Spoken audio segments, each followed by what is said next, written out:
ሰላም ጤና ይስጥልን። በመላው ዓለም የምትገኙ የተወደዳችሁ የሮሃ ቲቪ ተከታታዮች የህዳር 29 2018 ዓ.ም የምሽት ዜናዎችን ይዘንላችሁ ቀርበናል። ስልጣናቸውን ሊያጡ ጫፍ የደረሱት አብይ አህመድ ጠላቶቼን እንደ ቅማል አራግፋለሁ የሚል በትዕቢት የተሞላ ንግግር አድርገዋል። አብይ በመድረኩም የወታደራዊ ቅስቀሳ አድርገዋል። እጅ ይሰጣሉ ያላችኋቸው የፋኖ አመራሮች እስካሁን ለምን አልሰጡም በሚል በነማስረሻ ሰጤና በአገዛዙ መካከል አለመግባባት ተፈጥሯል።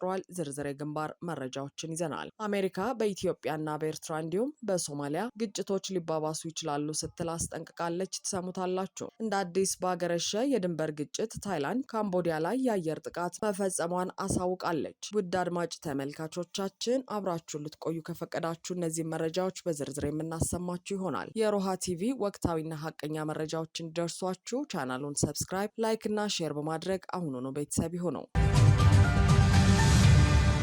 ስልጣናቸውን ሊያጡ ጫፍ የደረሱት አብይ አህመድ ጠላቶቼን እንደ ቅማል አራግፋለሁ የሚል በትዕቢት የተሞላ ንግግር አደረጉ። አብይ አህመድ ካሳደጋቸው የኢህአዴግ መንግስት የተዋሱትን የብሔር ብሔረሰቦች በዓል ለማክበር በሚል ወደ ሀዲያ ሆሳና ተጉዘው ያደረጉት ንግግር አሳፋሪም አሳዛኝም ሆኖ አልፏል። በሄዱበት ቦታና በየተጓዙበት ክልል ለጦርነት እንጂ ለትምህርት ለስራና ለለውጥ የሚሆንን ህዝብ የማይቀሰቅሱት አብይ በሆሳና ተገኝተውም ይህንኑ አድርገዋል። ሆሳና ፕሮፌሰሩን በየነ ጴጥሮስና ወንድማቸውን የተዋጊ አውሮፕላን አብራሪውን ወታደር ኮሎኔል በዛብህ ጴጥሮስን አፍርታለች። ሆኖም ግን አብይ አህመድ የሰላማዊ ትግል ተምሳሌት ሲሉ በአንድ ወቅት ያወደሷቸውን ፕሮፌሰር በየነን ጠርተው ወጣቱን ለትምህርትና ለሰላማዊ ፖለቲካ መቀስቀስ ማንነታቸው አይደለምና አልፈውታል። በአንጻሩ ወታደሩን ኮሎኔል በዛብህን ጠርተውና አወድሰው በኤርትራ ላይ የሰራውን ጀብዱ የሀዲያ ወጣት እንዲቀጥለው ሲሉ የወታደር ምልመላ ጥሪ አቅርበዋል። አብይ የድለላ ንግግራቸውና የጦርነት ቅስቀሳቸውን ቀጥለው ጠላቶቻችን እንደ ጸጉር ቅማል እናራግፋቸዋለን ሲሉም ተደምጠዋል። ሆኖም ግን ጠላቶቻችን ያሏቸው አካላት እነማን እንደሆኑ ባይገልጹም ለአብይ የአማራ፣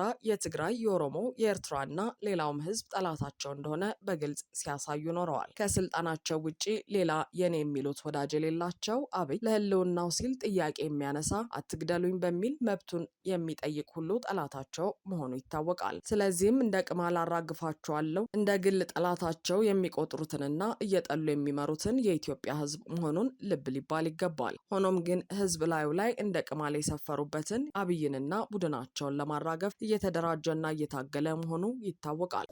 ይህ መልካም ጅማሮ በፈጣሪያችን የሚደገፍ ቢሆንም በሰይጣን ትጋት ቀን ከሌት ለማደናቀፍ ሙከራዎች ይደረጋሉ።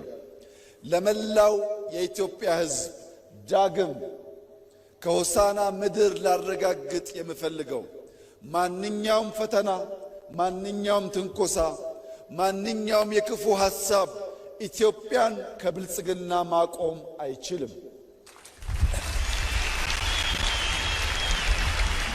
እያንዳንዱን ፈተና ወደ ዕድል በመቀየር የኢትዮጵያን ብልጽግና እናፋጥናለን። የኢትዮጵያን አንድነት እናጠናክራለን። የኢትዮጵያን ጠላቶች እንደ ጸጉር ቅማል አንድ በአንድ እናራግፋለን።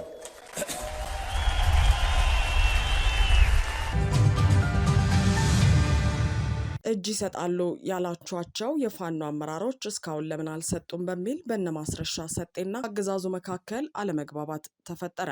ከብሔራዊ ተሃድሶ ኮሚሽን በምክትል ኮሚሽነሩ ብርጋዴር ጀነራል ደርቤ መኩሪያ የተፈረመ የማስጠንቀቂያ ደብዳቤ ለነማስረሻ ሰጤ ተሰጥቷቸዋል። ደብዳቤው እጅ ይሰጣሉ ያላችኋቸው የፋኖ አመራሮች እስካሁን ለምን አልሰጡም የሚል ነው። የተሃድሶ ኮሚሽኑ እጅ የሚሰጡ የፋኖ አመራሮችና አባሎችን በኤግዚቢሽን መልክ ለማስጎብኘት በአዲስ አበባና በሌሎች ከተሞች እቅድ መያዙን ገልጾ በአጭር ቀናት ውስጥ እንዲመጡ አስደርጉ ሲል ቀጭን ትዕዛዝ ሰጥቷቸዋል። የህልውና ትግሉንና የአማራን ህዝብ የካዱት እነማስረሻ ሰጤና መስፍን አባተም በጭንቀት ተሞልተው እባካችሁ ትንሽ ታገሱን የሚል ተማጽኖ አቅርበዋል። ብልጽግና ጃልሰኝ ከሽመልስ አብዲሳ ጋር ተደራድሮ ሲያስገባ እንደነበረው አይነት ባህር ዳርንና መሰል ከተሞችን በታጠቁ ኃይሎች ለማሳየት አልሞ ነበር ተብሏል። በዚህ ጉዳይ ላይ አስተያየታቸውን የጠየቅናቸው የፋኖ አባላት ብልጽግና በእነማስረሻ ሰጤ ሊያሳካው ስለማይችል ሚሊሻውን ጭምር ሰብስቦ ትርኢቱን ሊያሳይ እንደሚችል ግን ጠብቁ ብለዋል። በተመሳሳይ መረጃ የጎንደር ጠቅላይ ግዛት እዝ አመራሩ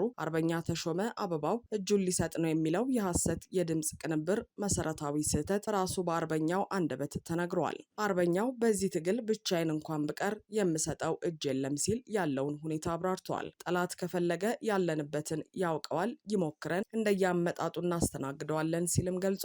በአውደ ግንባር መረጃ ደግሞ አያሌው ብሩ ክፍለ ጦር በአገዛዙ ኃይል ላይ በወሰደው እርምጃ ታላቅ ድል መቀናጀቱ ተሰምተዋል። በአፋብኃ በላይ ዘለቀ እዝ 3ኛ ኮር አያሌው ብሩ ክፍለ ጦር ከሌሎች ክፍለ ጦሮች ጋር በመሆን ትልቅ ተጋድሎ በማድረግ ድል ሲቀናጅ ከወደ ፋኖ የተሰነዘረበትን ጥቃት መቋቋም ያልቻለው የአገዛዙ ኃይል በንጹሐን ላይ ግድያና ዝርፊያ እንዲሁም እገታ ፈጽሞ መሸሹን የተነገረው። በሌላ የውጊያ ዜና የአፋብኃ ደቡብ አማራ ቀጠና አሳምነው እዝ የከሰም 2ኛ ኮር ኃይለማርያም ማሞ ክፍለ ጦር 4ኛ ቦጋለ ሬጅመንት ከአባት አርበኞች ጋር ተቀናጅቶ ሸኖ ከተማ በመግባት በጠላት ላይ ከባድ ኪሳራ አድርሰዋል። የኃይለማርያም ክፍለ ጦር 4ኛ ቦጋለ ሬጅመንት ከአባት አርበኞች ጋር በአዲስ አበባ 60 ኪሎ ሜትር ርቀት ላይ የምትገኘው ሸኖ ከተማ ድረስ ዘልቆ በመግባት የብልጽግናን አራጅ ሰራዊት ረፍርፎታል። የብልጽግና ዙፋን አስጠባቂ ሰራዊት የሸኖ ከተማንና የአካባቢው ማህበረሰብ አስገድዶ ለስብሰባ እያስወጣ ባለበት ወቅት የኃይለማርያም ማሞ 4ኛ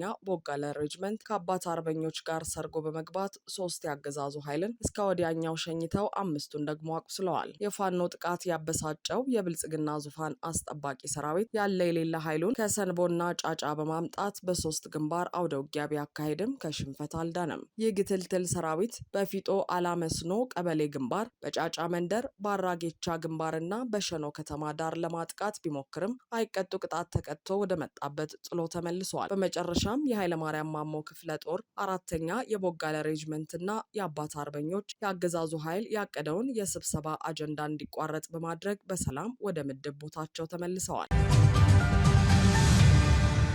አሜሪካ በኢትዮጵያና በኤርትራ እንዲሁም በሶማሊያ ግጭቶች ሊባባሱ ይችላሉ ስትል አስጠነቀቀች። ዩናይትድ ስቴትስ በአፍሪካ ስትከተለው የነበረውን ስልት የሚቀይር አዲስ የብሔራዊ ደህንነት ስትራቴጂ ይፋ አድርጋለች። አሜሪካ በተለይ በግጭት አውድ ውስጥ በሚገኘው የአፍሪካ ቀንድ ውስጥ የንግድ፣ የኢንቨስትመንትና የተጠናከረ የዲፕሎማሲ ተሳትፎን ቅድሚያ መስጠቷን ገልጻለች። ዋይት ሀውስ ያወጣው ይኸው ስልታዊ አቋም አሜሪካ በቀደመው ጊዜ በአህጉሪቱ የነበራት ተሳትፎ ከልክ በላይ በሊበራል ርዕዮተ ዓለም ዓላማዎችና በውጭ እርዳታ ላይ ከባድ ጥገኝነት እንደነበረው ጠቁመዋል።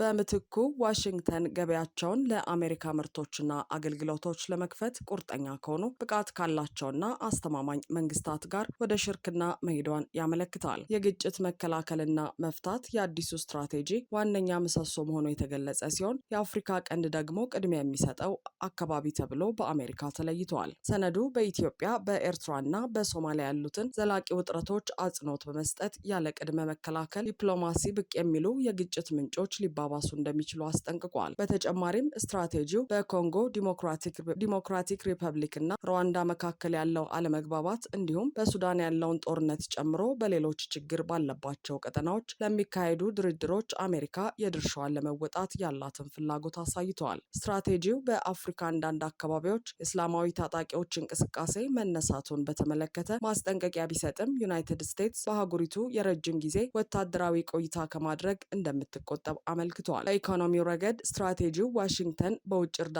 ከሚመራው ሞዴል ወደ ኢንቨስትመንትና እድገት መርህ ለመሸጋገር ያላትን ዓላማ ያሳየ ሲሆን ይህም የአፍሪካን የተፈጥሮ ሀብትና ኢኮኖሚያዊ እምቅ አቅም ለመጠቀም ያለመ ነው ተብለዋል። በተጨማሪም የሁለቱን ወገን ተጠቃሚነት የሚያሳድጉ የንግድ ትስስሮችን ለማጠናከር በሚደረገው ጥረት እንደ አጓ ያሉ ነባር ማዕቀፎች ላይ ሊደረጉ የሚችሉ ማሻሻያዎችን ጠቁመዋል። በአጠቃላይ አዲሱ የብሔራዊ ደህንነት ስትራቴጂ የአሜሪካ በአፍሪካ ተሳትፎ ይበልጥ በንግድ ላይ ያተኮረ መሆኑን የሚያመላክት ሲሆን ኢኮኖሚያዊ ሽርክናዎችን ከቀጠናዊ መረጋጋት ጋር በማያያዝ የአፍሪካ ቀንድን በዲፕሎማሲ ቅድሚያ ከሚሰጣቸው ቀጠናዎች መሃል አስቀምጧል።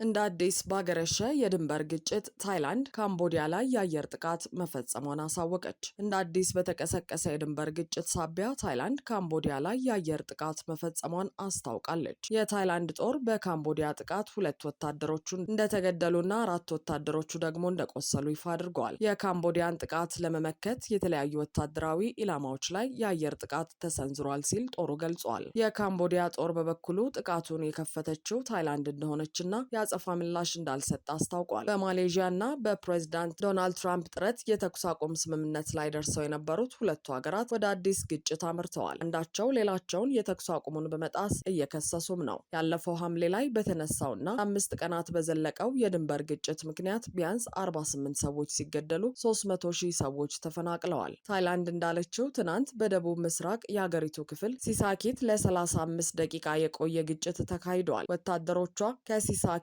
ከቡሪራም ከሱሪንና ከኦብሮን ራቻሃቲኒ ግዛቶች እንዲወጡም አዛለች። ዛሬ በድንበር ላይ የሚገኙ የታይላንድና የካምቦዲያ ወታደሮች ተኩስ ከፍተዋል። ትራምፕ ከወራት በፊት በሁለቱ ሀገራት ላይ ታሪፍ ለመጣል መዛታቸውን ተከትሎ የተኩስ አቁም ስምምነት ተፈርመዋል።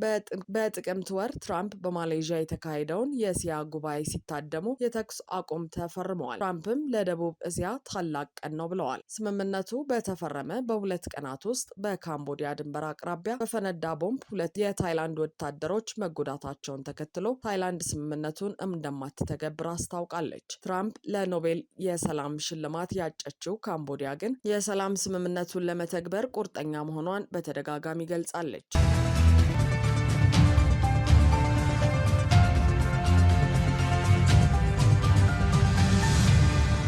አድማጭ ተመልካቾቻችን የሰዓቱ የሮሃ ቲቪ ዜናዎች የተከታተላችኋቸውን ይመስሉ ነበር። አብራችሁን ስለነበራችሁ ከልብ እናመሰግናለን። ሰላም።